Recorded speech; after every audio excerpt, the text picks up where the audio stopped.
Toy बदलती विजार.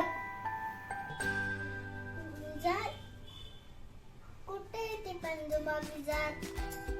पडलास ना बुचकडे. अरे विजार म्हणजे तुझी ती पॅन्ट. पॅन्ट. मग ते सांग म्हणा ना मराठी. अरे तेच तर म्हणालो मराठीत. आणि तोला सदरा पण बदल. मित्रांनो, असं पडलो मी बुचकळ्यात. तुम्ही कधी पडलात का बुचकळ्यात?